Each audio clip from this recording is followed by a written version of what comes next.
Metta, how are you this morning? I'm doing really good. It's really good to hear from you. Do you miss Italy or China more? They both was different, and China there's a lot of fans, so many people. In Italy, the basketball was great. Had a great honor, different things like that. They both was pretty cool. But Stefan is. Explain how big Stefan Marbury is in China. Stefan, he's making a ton of money. He's he's probably going to play for another 4 years. In Italy, in China, you can last for a pretty, for a pretty long time.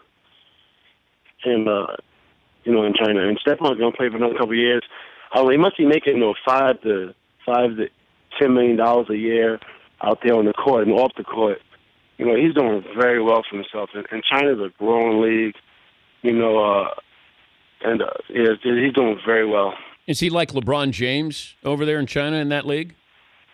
I don't think he's like LeBron, but what he did was embrace the culture. Mm-hmm. And sometimes, as American basketball players, we're like elite, and we kind of walk like we're elite. And Stefan, he embraces the culture, and he blends in very well, takes the train to the game, and and adapted well, and they just embraced him, so everybody loves him. But you embraced it too with your. Yeah. You were Panda. Oh, absolutely. But I definitely embrace the culture. I'm just saying that on average. But yeah, I definitely went over there.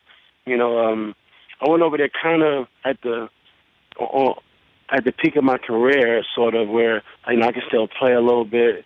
And I went over there at that time because I wanted to travel the world, play basketball, and I did that to Italy and China. So I wanted to still be able to play.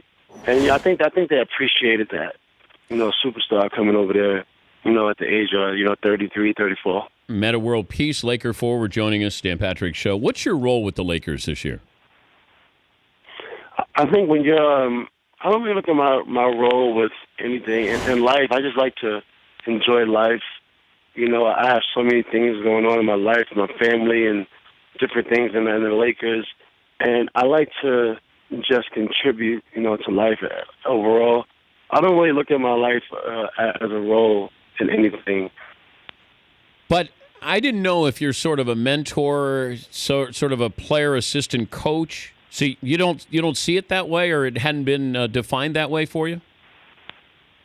You said what? And are you a mentor, an assistant coach / player? I didn't know. I think we're just like I think we just enjoy each other. We learn from each other. I practice hard, and I listen to the coaches, and I help the young guys, and I learn from the young guys. I think we just pretty much, I think we just learn from each other and just play basketball together, and we move as a unit. Whose future whose future would you want to have? D'Angelo Russell or Julius Randle? I really I like both of them, and I'll tell you why. So D'Angelo, he's not, coming in the league as a Westbrook athletically, but he's very controlled. Now he's 19 years old, and as a 19-year-old point guard, he's not as physically gifted as some of the other guys, which that'll come, but he's very controlled. So when he grows into his body, he's going to be a real, kind of like a Stockton was, where you can, direct the offense, control the offense. And Julius is, very fast, athletic, and then he has some, he needs to develop a little bit more a point guard mentality, kind of like Lamar Odom did. As Lamar Odom got older, he kind of slowed it down. He brought the ball up, he pushed it. He wasn't moving as fast. And as a young player, so many things is going through your mind as far as like your career, your future, So once that slows down for those guys, you're going to see, two great Lakers. You'll see the Lakers back on top again. But do you ever think back to what you were like when you first came into the league and then try to look at Randle and Russell and impart any wisdom to them? I do. I often talk to the guys, when I first came in, it was really hard to get through to me. I had a street mentality, and on top of that, I had a lot of depression that was going on from things that I've inflicted on myself. So, my younger days are different, from a lot of these younger guys' days. So I can give a little bit of experience. I talk about that a little bit sometimes. Sometimes I tell the guys stories and they just laugh. I laugh also. A lot of crazy stories. What's your favorite crazy story? I mean, I think one of my stories where I was just hard headed. I was super hard headed, super dysfunctional, super immature. Super stupid. Super stupid. But give me a story that like a rookie year story that you would tell the kids. I remember my first practice. I had a fight with Tony Kukoc. I was just like, my first practice. I had like Tony Kukoc was posting me up. Something happened, and I went down, and I had a fight with a three-time champion for first practice. How did that go over? Well, I mean, I was running that test at the time, so I didn't lose much. You and Kukoc okay after that? I love Tony. He was a great mentor, very loving. Like, I love Tony. He helped me so much. He was only there for a year. He was hurt at the time. So I was actually subbing in for Tony. And then when he got hurt, I had to start. I wish I could have learned more. The only thing I regret being a rookie was I didn't have a lot of people teaching me the way I teach the rookies. So, I always make sure I try to give, the rookies and other guys everything that I know, that I've learned. I watched Kobe over the years. I watched Kobe practice.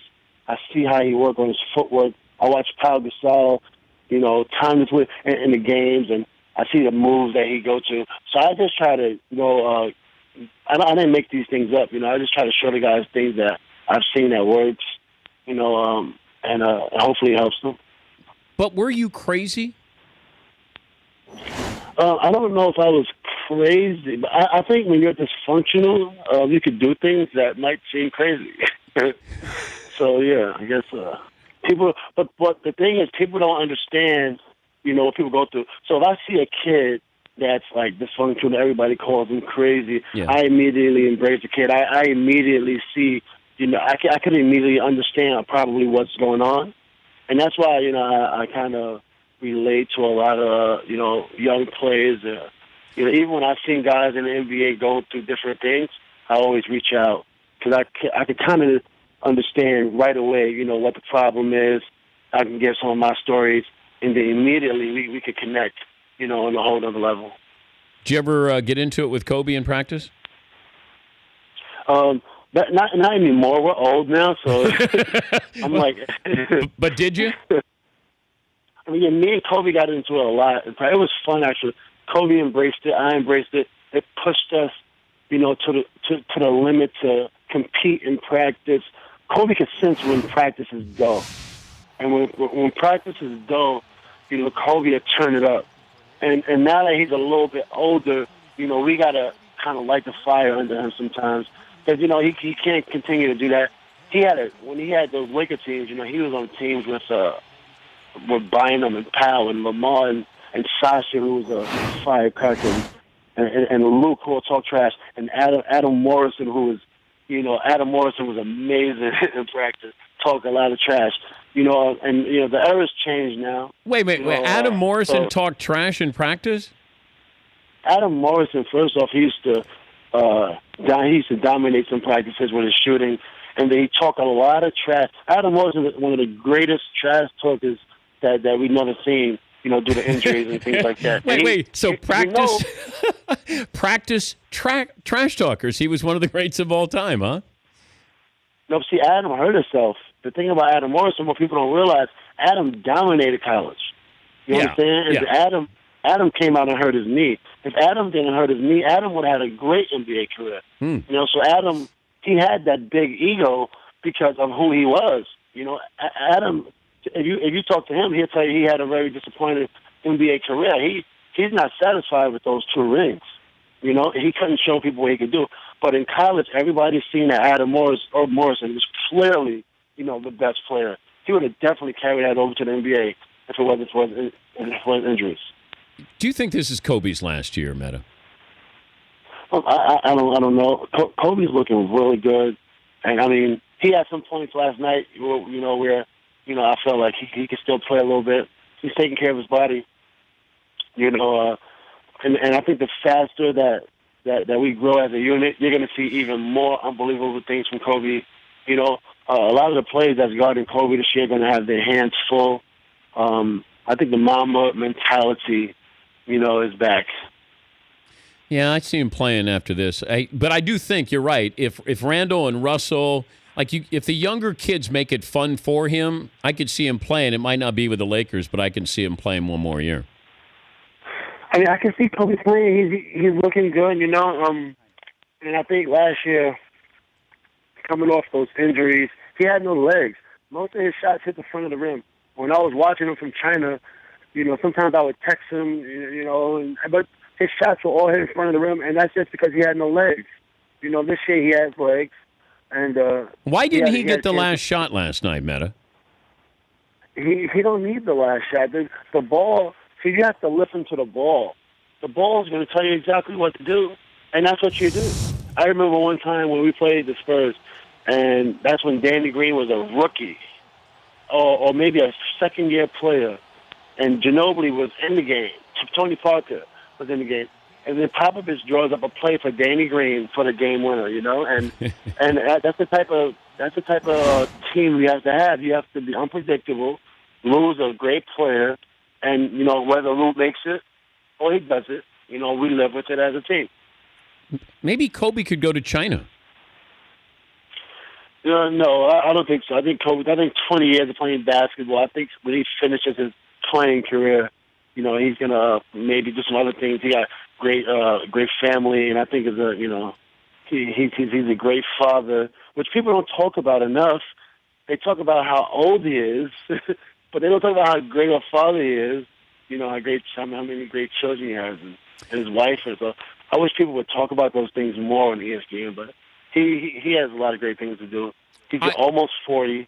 I don't think he needs to take that much more time away from his children, his home, and all that stuff. All right, I have a list here. I want you to tell me what you have in common with these players. Kobe Bryant, LeBron James, Dirk Nowitzki, Vince Carter, Paul Pierce. Nothing. I don't know. I really don't know. You are one of 6 active players with at least 1,000 career offensive rebounds and 1,000 career three-pointers made. The other players are Kobe, LeBron, Dirk, Vince Carter, Paul Pierce. Well, I mean, when I look at all my stats, I look at my career, and if I was if I had even a better, a 0.5%, less dysfunctional, I would have an amazing career. Probably would have had a Hall of Fame career, But when I had to make those changes from Indiana, I had to go on other people's teams, and when you go on other people's teams, you have to adjust to this team, and it's no longer your team. Your numbers are different. I missed out on one defensive player of the year I was getting all the flagrant fouls, and then I got defensive player of the year. Then I got suspended, and I was in, it was just so I missed out on a couple All-Star games and just I don't really look at my career as all the stats that anybody could show and pull up. It's really not important to me. That's why I gave away my ring, and I'm doing the same thing with my Defensive Player of the Year trophy. My career is definitely not satisfying from what I could have done, if I would have been a little bit more functional. But do you think that you became a different person and player after what happened with at the Palace? The Palace has nothing to do with what changed me or what didn't change me. Okay. Just overall, you know what I'm saying? Overall, things could have been different, and selfishly, if I was a little bit more functional, I probably would have had more, better stats, more All-Star games, more all defensive teams. Maybe the year I got suspended, maybe I was in the runnings for MVP that year. And so many things that is disappointing as far as my individual career. So anytime those individual stats come up, I don't really, I don't appreciate them. I discredit it, and it's definitely not satisfying or fulfilling. But as far as me as a person, I'm very happy with where I'm at now. I'm extremely excited on where I'm at now in my life. Metta, great to have you back. Thanks for joining us. Yeah, thanks for having me. All right, Metta World Peace. We'll recap that. He's always interesting.